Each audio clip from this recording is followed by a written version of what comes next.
IT의 신! 아신 여러분, 살아계십니까? 정말 이게 전저점을 깨고 내려올 줄 몰랐어요. 아픕니다. 많이 아파. 여러분들이 아프죠? 네, 저도 아픕니다.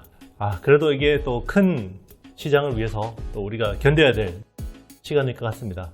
알고 맞아도 아프고요. 링에 올라가면 뭐 펀치 한번 안 맞고 이렇게 이길 수가 없죠. 잘 버티시길 바라겠습니다. 오늘같이 아픈 날은 국뽕이 좀 필요할 것 같습니다. 약이 필요해요, 여러분. 약, 각성제 정도로 할까요? 각성제 정도는 필요할 것 같습니다. 이렇게 카페인이 필요한 날. 그래서 제가 오늘은 방산산업을 가져왔습니다. 요즘은 국뽕 차오릅니다, 여러분. 우리나라 방산 정말 대단하죠? 지금 우리나라는 신흥국들의 롤모델이죠. 이번에 우크라이나 교과서에 한강의 기적이라는 이 발전사가 굉장히 크게 포함이 됐다고 합니다. 이번에 개편되면서 우리가 이제 그 6.25라는 큰 사건을 맞고 나서 어떻게 이제 발전했는지 많은 신흥국들이 보고 있어요. 자원이 없는 국가가 이 반세기 만에 세계적인 기술 강국이 됐죠. 반도체, 자동차, 2차 전지, 선박, 그리고 이제 가전, 철강, 화학 제품까지. 요즘에는 소프트 파워도 엄청나죠. K컬처, 그리고 K푸드, 모든 분야에서 이제 세계 정상급 수준인 것 같습니다. 선진국인데 이제는 저성장에 익숙해져야 되고, 그죠? 그리고 주가는 왜 이렇게 빠지는지. 우리나라 좀 잘 되는 것 같은데. 최근에 제2차 세계대전 이후로 자동차 엔진을 개발한 유일한 나라가 우리나라거든요. 근데 누리호를 통해서 이제 세계 9번째 로켓 엔진 개발국이 됐죠. 우리나라 방산이 언제부터 이렇게 잘 됐나? 우리나라 방산의 역사에 대해서 한번 알아볼게요. 자, 우리나라 방산 역사는 한 40년 정도밖에 안 돼요. 40년 역사예요. 40년 역사고요. 지금 한 세계 8위 정도의 수출국이고 마켓시어는 한 2.8% 정도 됩니다. 2.8%고요. 원래 2.7%의 9등에서 올랐었죠. 8등으로 올랐었고요. 최근에 요거는 이제 특히나 유럽 쪽 수주, 특히 뭐 이제 폴란드 요쪽이 좀 영향이 컸습니다. 요게 컸고요. 그러면 세계 방위 산업에서 뭐 1등은 누굴까? 미국입니다. 미국이 한 39% 정도 되고요. 러시아가 한 19% 정도 됩니다. 그리고 프랑스가 한 11%. 그리고 중국이 4.6%. 2.8% 뭐 별거 아닌 것 같지만 장난 아니죠. 1, 2, 3, 4. 자, 5까지 한번 볼까요? 5는 독일이고요. 독일이고 4.5%. 우리도 열심히 올라가면 세계 탑 5 안에 들어갈 수도 있습니다. 근데 중요한 게요. 이번에 러시아도 봤죠? 무기 참담한 수준이잖아요. 그죠? 러시아 무기가 참담한 수준이었고, 중국은 당연히 저가로 파니까 마켓시어에 크게 의미 없을 것 같고, 이번에 CNN이 세계 탑 4를 발표했는데요. 세계 방위 산업 국가 중에 탑 4를 발표했는데 여기가 한국이 들어갔습니다. 처음으로. 한국이 포함이 됐고요. 그리고 세계 탑 100 방산 기업 중에서 우리나라 기업이 3개가 들어갔습니다. 어딜까요? 한국항공우주하고요, LIG 넥스원하고 한화 에어로스페이스, 이런 3개 회사가 포함이 됐다는 거. 국뽕이 차오릅니까? 원래 세계 방위 산업 시장은요, 세계 방산 시장은 한 10년 전만 해도 크게 재미없던 시장이었어요. 이제 피크를 찍고 내려오는 시장이었죠. 왜냐면 이제 세계가 평평해지고 전 지구가 하나의 가족처럼, 그죠? 글로벌 서플라이 체인 안에서 이렇게 돌아가는 상황이었기 때문에 뭐 이렇게 전쟁이 그렇게 많이 발생할까? 굳이 뭐 무기를 사서 우리가 국방비에 투자를 해야 될까? 이게 어떻게 보면 평화 배당금이라는 개념인데요. 냉전 시대 때 이렇게 국방비에 쓰던 예산을 경제개발에 쓰면서 굉장히 많은 어떤 효율을 이끌어냈었던 거거든요. 자, 그게 이제 다시 과거 냉전 시대처럼 국방비 쪽으로 많이 쓰게 되는 거고요. 특히나 나토 국가들 같은 경우는 국가 간에 협약이 돼 있어요. 자기 GDP에서 2%는 무조건 국가 방위 산업에 쓰기로 돼 있는데요. 지키는 나라가 별로 없었죠. 그런데 이번에 러시아 우크라이나 전쟁으로 인해서 다시 지키기로 했고, 심지어 2% 넘게 초과해서 하려는 나라들도 많이 생기고 있죠. 특히나 이제 우크라이나 바로 옆에 있는 뭐 폴란드 같은 나라들은 굉장히 불안해서 국방비 증액 속도가 굉장히 빠르고요. 그러니까 지금 당장 무기를 사와야 되는데 무기를 사올 데가 없죠.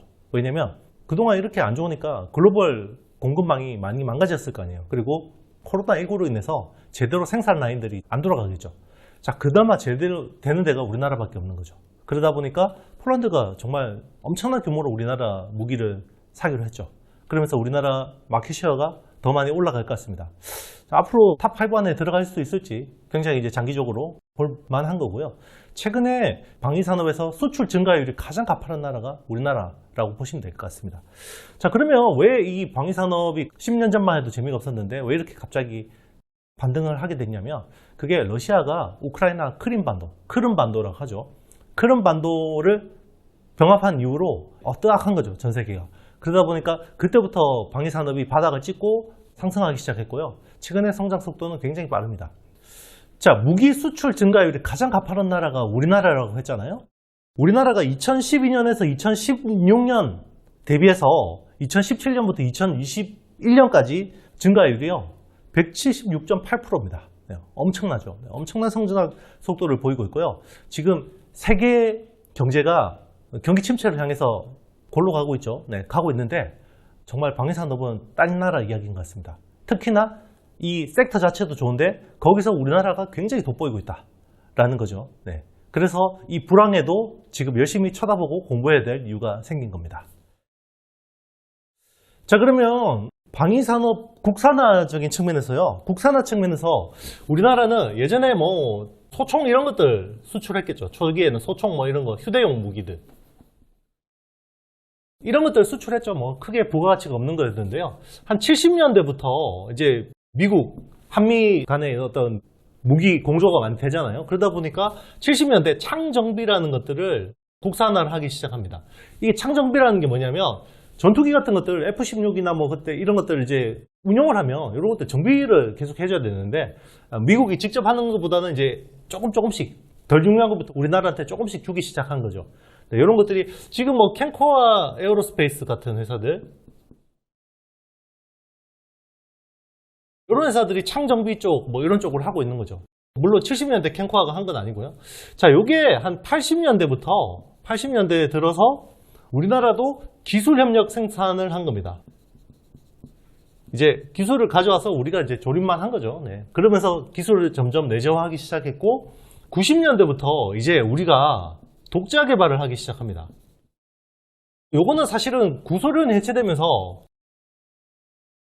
기술들을 좀 싸게 잘 들여왔어요. 그때 이제 러시아가 뭐 모라토리엄 선언하고 이러니까 이런 기술들을 잘 좀 가져왔고, 요게 2000년대 들어서요. 2000년대 들어서 첨단 무기 국산화가 성공하기 시작합니다. 90년대 말부터 우리나라 전투기, 그죠? 한국형 전투기 이제 개발 들어간 거고, 자, 2010년대부터 본격적인 수출길이 이제 열리기 시작한 거죠. 네, 이런 식으로 우리나라는 점점 발전해왔다.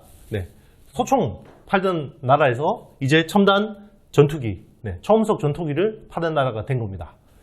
자, 한국 항공우주를 이야기하면요, 이게 1991년에 KT-1이라는 비행기를 개발한 게 좀 큰 의미가 있는데요. 이게 뭐냐면 터보프롭 방식입니다. 터보프롭인데 프로펠러인데 터보프롭인데 이게 사실은 세계 2차 대전 때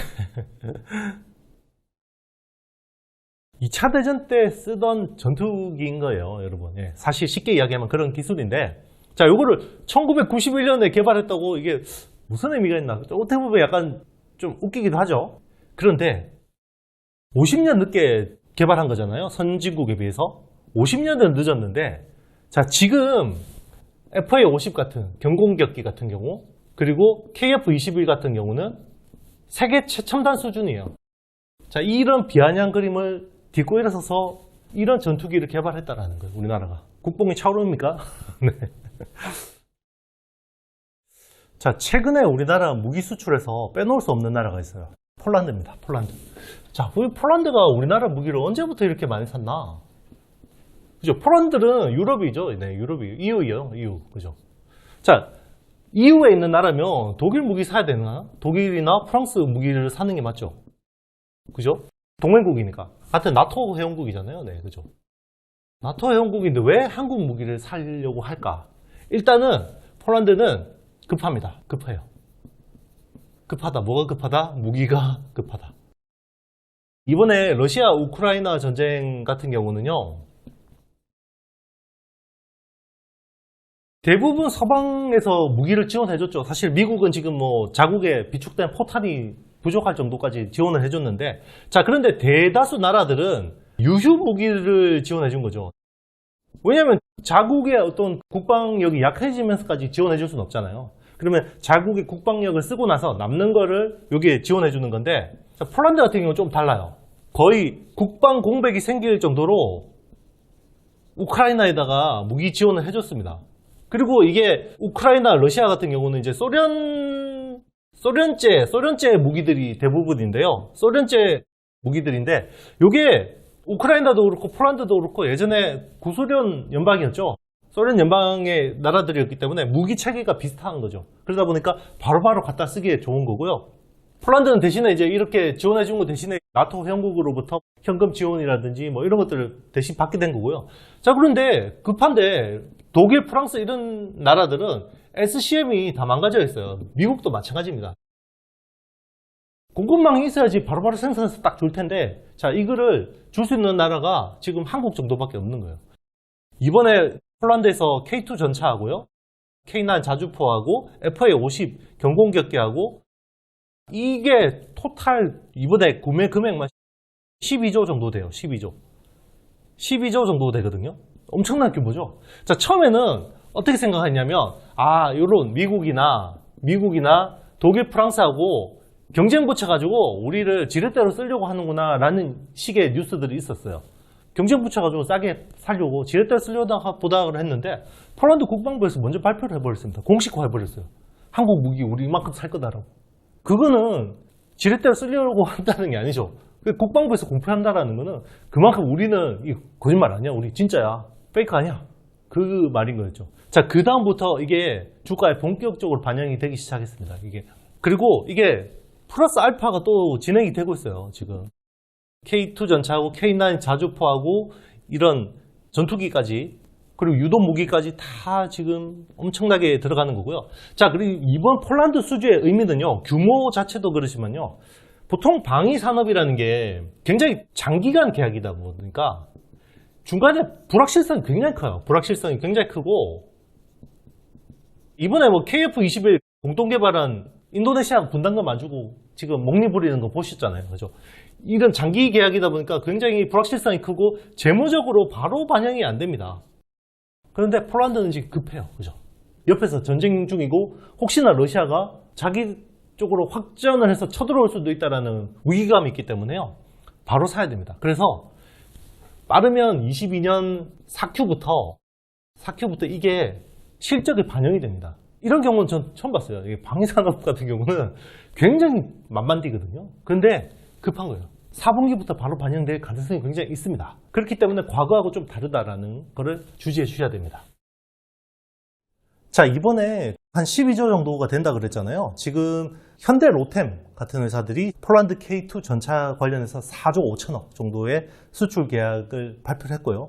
이게 한 전차 1000대분 정도가 됩니다. 1차분으로 180대 정도가 들어가는 거고요. 그리고 하나 에어로스페이스 자회사, 하나 디펜스가 K9 자주포가 3조 2천억 정도 이제 계약이 나왔고, 요것 때문에 이제 폴란드 지사 설립이 진행 중입니다. 그리고 9월에 한국항공우주가 FA50 경공격기 48대, 4조 2천억 정도 규모 수출 발표를 했고요. 이 중에 12대가 우선적으로 납품이 됩니다. 이게 토탈에서 한 12조, 11조 9천억 정도라고 하는데요. 지금 대충 단순 계산을 해보면요, K2 전차가 대당 한 250억 정도의 납품이 되고, K9 자주포가 한 150억 정도 됩니다. 물론 이거는 약간 옵션에 따라서 또 다르기 때문에 유지, 보수, 정비, 교육 이런 까지 포함되어 있기 때문에 단순히 이렇게 할 수 없지만, 여러분들의 계산을 돕기 위해서 이렇게 말씀드리는 거고요. 여기에 좀 관련된 업체들은 이제 한화, 주 한화가 또 포함이 되어 있고, STX 엔진, 뭐 이런 데서는 이제 전차 엔진 이런 쪽으로, 그리고 SNT 중공업, 뭐 이런 회사들도 이제 수혜가 예상이 되고 있습니다. 그리고 지금 레드백 장갑차고요. 이제 천모 같은 이런 무기들도 후속 계약이 진행 중이라서 이게 규모가 한 25조에서 40조까지 커질 수도 있습니다. 그렇기 때문에 일단 확정된 거는 한 12조 정도라고 생각하시면 될 것 같습니다. 그리고 이번에 폴란드에서 이게 FA50 경공격기가 이렇게 수주받게 된 게 좀 의미가 있는데요. 여기 경쟁사가 이탈리아 M346FA였거든요. 이게 평상시였으면 분명히 이탈리아 거 샀을 거예요. 왜냐하면 이탈리아 그 비행기가 훨씬 싸고, 그리고 나토 회원국이고 하다 보니까 로비 같은 것들이 굉장히 잘 통했을 거예요. 그런데 이번에는 지금 전쟁이기 때문에 이게 완전 구도가 틀어져 버리는 거죠. 지금은 폴란드 뭐 국방부도 이게 로비 받고 뭐 이걸 할 그런 것도 아니고요. 그리고 중요한 게, 기존에는 전쟁이 없을 때는 단순 정찰만 하고 돌아가면 돼요. 그런데 지금은 이게 단순 정찰이 아니라 정찰 시 맞닥뜨렸을 때 이렇게 교전이 발생할 가능성까지 감안해야 되거든요. 그런 데서 FA50이 훨씬 유리하다라는 거였죠. 네, 그렇기 때문에 굉장히 좀 의미가 있는 거고요. 자, 우리 8월에는 폴란드 방산 쪽에서 막 축포가 터뜨렸죠. 그래서 최근에 세론 뉴스 때문에 좀 이제 주가가 빠졌는데, 자, 9월에는 호주가 남아 있습니다. 호주가 대규모 수주 계약이 있고, 여기가 호주가 이제 전차예요. 랜드 400 페이지 3 우선 협상 대상자에 포함이 되어 있고, 이게 한 180억 달러 규모입니다. 그렇기 때문에 우리나라 돈으로 한 20조? 네. 20몇 조가 되겠죠. 20조 초반 정도 되는 거고요. 여기에 한화 디펜스하고 독일 라인메탈이 최종 후보로 되어 있는데, 우리나라 수주 가능성이 굉장히 높습니다. 요거까지 만약에 된다 그러면 방산주는 다시 한번 또 시장 상황하고 다르게 차별화된 포인트를 보여줄 수도 있어요. 자, 원래는 즐거운 Q&A 시간 해야 되는데요. 요즘에 다들 힘들어서 질문이 별로 없습니다. 감사합니다, 힘내세요, 이런 것들밖에 없어서요. 오늘은 Q&A를 패스를 하고요. 여러분 멘탈 정말 잘 잡으시길 바라겠습니다. 힘들어도 쓰레기장에서도 장미꽃을 필 수 있습니다, 여러분. 방산이 좀 그런 섹터 중에 하나가 될 수 있다고 보고 있고요. 이게 또 나중에 막 장미꽃이 만발해서 가려고 그러면 제가 딸 수 있는 장미꽃이 없을 수도 있습니다. 항상 남들하고 대중하고 좀 반대된 시각으로 한번 투자 아이디어들을 생각해 보는 것도 좋을 것 같습니다. 오늘 영상이 마음에 드셨다면요, 좋아요, 구독, 알림, 댓글 많이 남겨주시고요. 힘내시길 바라겠습니다. 저는 다음 시간에 뵙겠습니다. 안녕.